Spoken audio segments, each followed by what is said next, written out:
এনসিটির report চাওয়ায় কয়েকশো B Ed college ও DEd college পড়েছে বিপাকে। কী বলা হয়েছে? প্রাথমিক শিক্ষা পর্ষদের পরে এবার কেন্দ্রীয় নিয়ামক সংস্থা এনসিটি পারফরমেন্স অ্যাপ্রাইজাল রিপোর্টে শিক্ষণ প্রতিষ্ঠানগুলির কাছে লিড ডিড বা দলিলের আসল কপি পিডিএফ আকারে চেয়েছে তারা।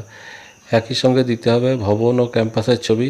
ডিএলএড এবং বিএড এমএড সব কলেজকে এই তথ্য দিতে হবে। এর ফলে 2017 সালের পরে রাজ্য সরকারের কাছ থেকে নো অবজেকশন সার্টিফিকেট নিয়ে খোলা বহু কলেজ বিপাকে পড়তে চলেছে বলেই সূত্রের খবর।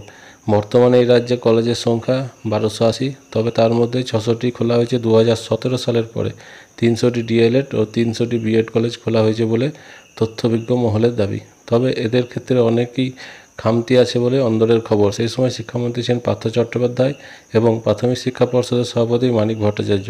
এই সময় ঢালাও এনওসি পেয়েছে কলেজগুলি, সেগুলি অনুমোদিত জমি এবং ভবন ছিল কিনা তা নিয়ে গুরুতর প্রশ্ন তুলেছেন অন্য কলেজের কর্ণধাররাই। তাহলে কি একটা বড় অংশের কলেজ এবার বন্ধের মুখে? এনসিটি কড়া ব্যবস্থা নিলে সেই সম্ভাবনাই প্রবল বলে মনে করছেন তারা। নতুন শিক্ষাবর্ষে ডিএলএড অ্যাডমিশনের আগে ফিজিক্যাল ইন্সপেকশন বা সশরীরে গিয়ে পরিদর্শনের উদ্যোগ নিয়েছিল প্রাথমিক শিক্ষা পর্ষদ।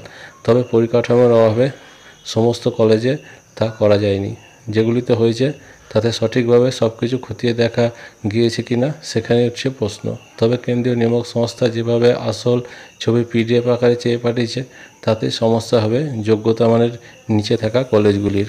একজন কলেজ ব্যবস্থাপক বলেন, জমি আছে কিনা সেটা গুরুত্ব দিয়ে দেখবে এনসিটি। দাগ নম্বর ধরে তা মিলিয়ে দেখা সম্ভব। জমি থাকলেও তার উপরে বিল্ডিং তৈরি করে নেওয়া যাবে। তবে যদি জমিই না থাকে তাহলে তো বিল্ডিং তৈরির সম্ভাবনাই নেই, সেখানেই আটকাবে কলেজগুলি। এছাড়া প্যানসহ শিক্ষকদের প্রোফাইল পাঠাতে গিয়েও হোঁচট খাবে তারা। ইউনাইটেড এডুকেশন ফোরামের সভাপতি তপন বেরা বলেন, এনসিটির নির্দেশকে স্বাগত জানায়। শিক্ষণের মতো বিষয়ে 100% স্বচ্ছতা থাকা উচিত।